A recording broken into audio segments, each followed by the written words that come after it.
Hello and welcome to our presentation on involving children with developmental language disorder and their parents in research priority setting. I'll be presenting this with my colleague Amit Kulkarni. We're both based at the Royal College of Speech and Language Therapists in the UK, and we're the professional body for speech and language therapists in the UK. In this presentation, we'll briefly touch upon what research priority setting projects are, what developmental language disorder is, and how we involved individuals with developmental language disorder and their parents in our project. Lastly, we'll just touch on what the implications of this are.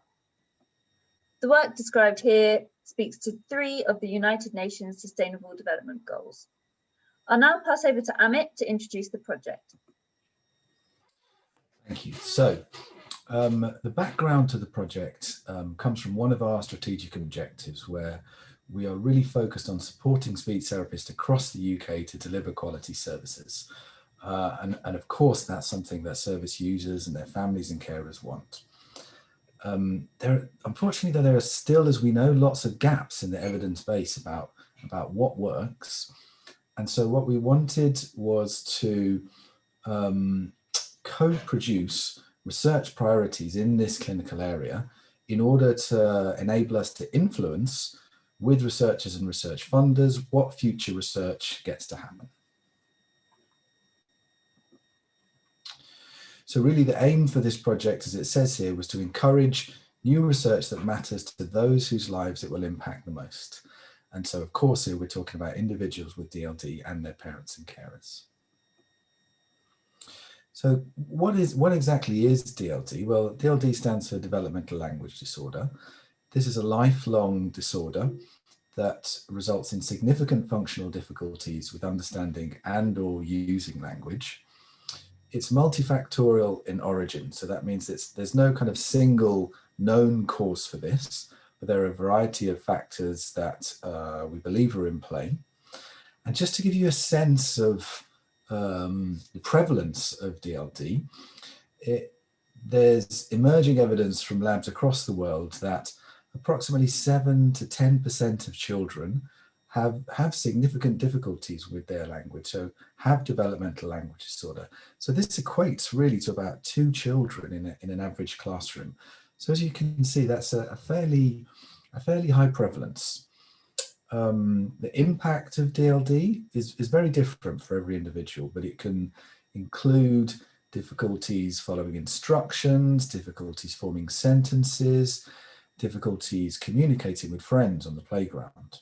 And there are associated risks with DLD that exist outside of just language and communication. So as it says here, there's increased risk of difficulties with mental health, with relationships, with educational attainment, with employment prospects, and with quality of life. So DLD is very much something that we want to understand as well as possible, and something where we want to work together with people with DLD to try to facilitate the best possible lives.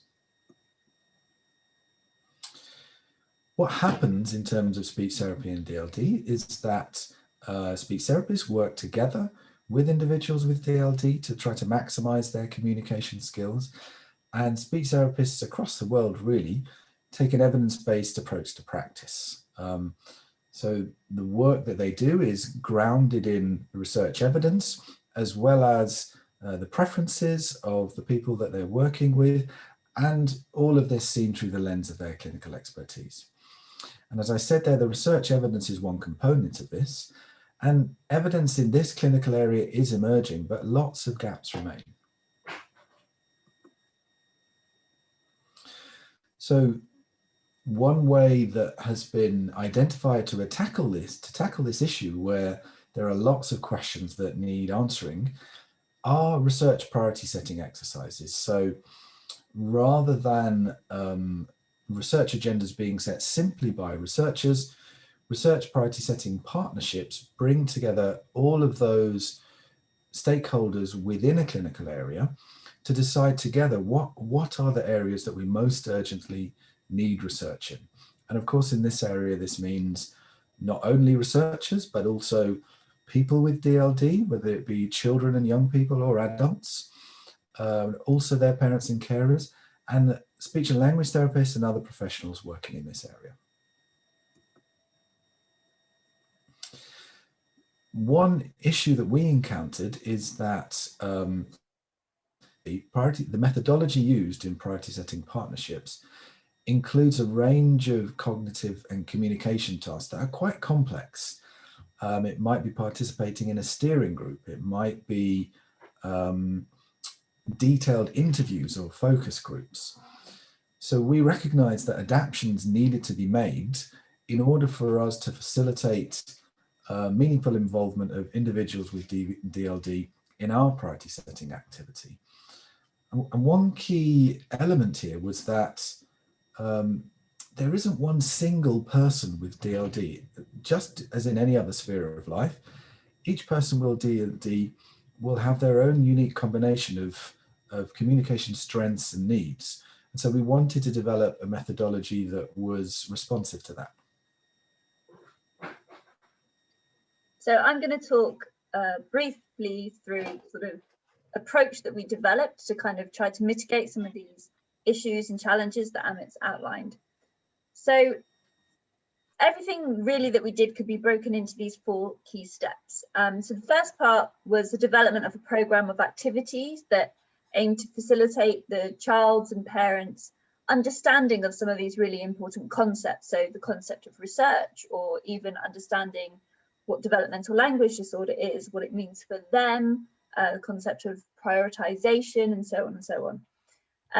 The next step, step 2 here, was really an extension of this activity, but is the key kind of focus on collecting data of individuals' preferences and opinions on research priorities.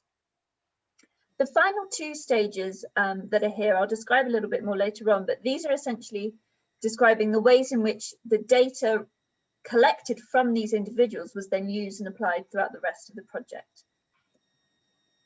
So just to quickly review who was involved, we worked with 17 specialist DLD, speech and language therapists, and they then recruited children and their parents from their active caseloads at the time to engage with the project. We were fortunate that this was quite well received, and we had lots of children and parents get involved. So how did we do it? So the key part was basing around how can we talk about research, how can we inform these individuals on what they need to know and understand to be able to really engage in this. And this was broken down to make sure it has these key aspects. So everything we did was individualized. So the content, the conversations for each participant were different and personalized depending on their own kind of speech, language and communication needs. We used the familiar speech and language therapists who knew the child's profile, that they were the best person to really speak to their needs and accommodate for them in the activities. We took a very flexible approach to implementation. So we knew the activities and the conversations would be slightly different for each person and each child because, well, they had to be. So whilst there was standardization across the general topics and the general activities, we embedded flexibility in this approach to enable the best support to be put in place. And lastly, we ensured that evidence-based strategies were sort of considered and implemented in these sessions. And that was to really help the children and the parents to be fully empowered to understand and communicate their opinions. So because, as Amit said, a lot of this work involves quite complex topics linguistically and also cognitively and conceptually, we try to facilitate understanding of these kinds of topics with various different strategies. So, for example, it may have included evidence-based support, such as repetition, slowing your pace in these conversations, lots of use of visuals, potentially even signing. So there's an example of some Makaton there, which some of you may be familiar with, and lots of confirmation of understanding. So the therapist would always go back to the child and ask them to reiterate what they understood and what their opinions really are. And we developed a toolkit of these kinds of visual supports and ideas for the speech and language therapists to pick and choose whichever they felt was appropriate for that particular child to work with to try and facilitate their understanding. So using these strategies really all kind of built towards getting to a point where we could actually try and elicit the child's voice on their preferences on the research priorities. So this was done by asking the children and their parents to rank broad categories that related to speech and language therapy. So for example, assessment or intervention or using technology, as you can see on the screen here. So maintaining this kind of accessible and child-friendly, language-friendly approach, we did this by asking them to place these ideas on a rating scale, so from 0 to 10, in terms of how important they felt those categories were that research found out more about them. So this circumvented a lot of barriers for children with language disorders to voice their opinions on these concepts. And taking one idea at a time is also much less cognitively demanding. So working with these kind of broad categories and rating them is obviously probably much more accessible than what would be done in a typical research priority process, which might be, for example, articulating full research questions and prioritizing them out of hundreds of others, for example. So the third step was how we then used that data, essentially at the start of the project and then at the end of the project. So quite simply at the beginning, the first was more simple. We decided that any of the categories that had been identified by all of our participants as being a priority area would being taken forward to the next stage of the process. So we actually found that in our results, there were no real clear winners and losers, if you like. So we actually ended up taking all of those categories forward to the next stage. But it might be that in another instance, there would have been clear disfavorable opinions on technology, for example, and therefore we would have not continued any more work on developing research topics related to technology. The second avenue of using that data was a little bit more complex. So this involved performing a small sort of calculation at the final stage of the prioritization survey that we ran. So this survey, and there's a kind of a conceptual idea of what the survey looked like on the screen. This was generally completed by speech and language therapists or other professionals and stakeholders, but we didn't have any engagement with this from children with DLD or parents themselves. So those who did complete the survey were asked to sort a list of research topics into two piles. So either it was a priority or it was not a priority. Importantly, each of these research topics belonged to one or more of the categories which the children had previously rated. So that relates to these examples that we saw earlier, so intervention, for example. The calculation we devised simply meant that for the same number of times that a category had been identified as a priority by the children and parents, so for example, 10 times, we augmented the survey results so that every research topic under the category essentially received that number of votes for it going into the priority pile. So it's a little bit difficult to talk through, but I hope that gives you an idea of how we really tried to ensure that the voice of the child and the parents was used meaningfully throughout the project. I'm going to pass over to Amit now to talk you through the results. Yes, so I think that was really at the core of the results for us, that all 42 of the children and parents who engaged with the project were able to participate and give us their opinions about research priorities within DLD. And as you can see on this slide here, this did influence the final priorities, both in terms of the priority areas that made it into the top 10, and also the ranking of those priorities within the top 10.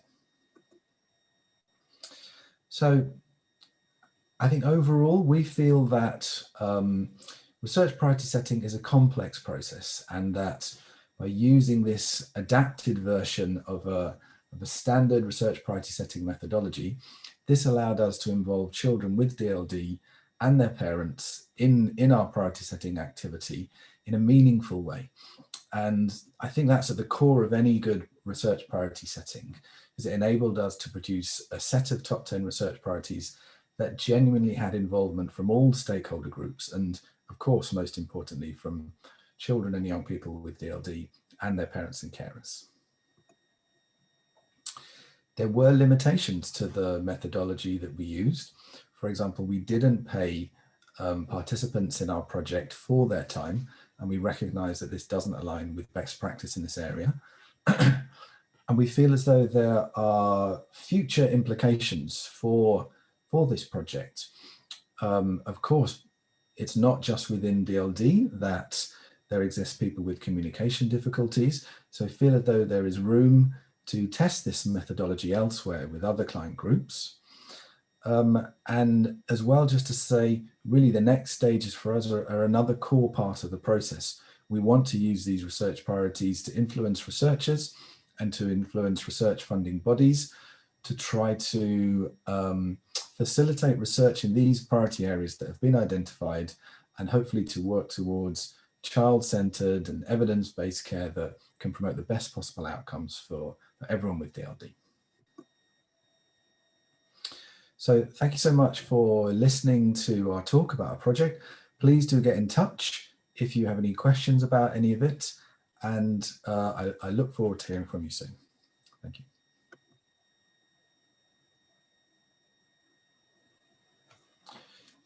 And just a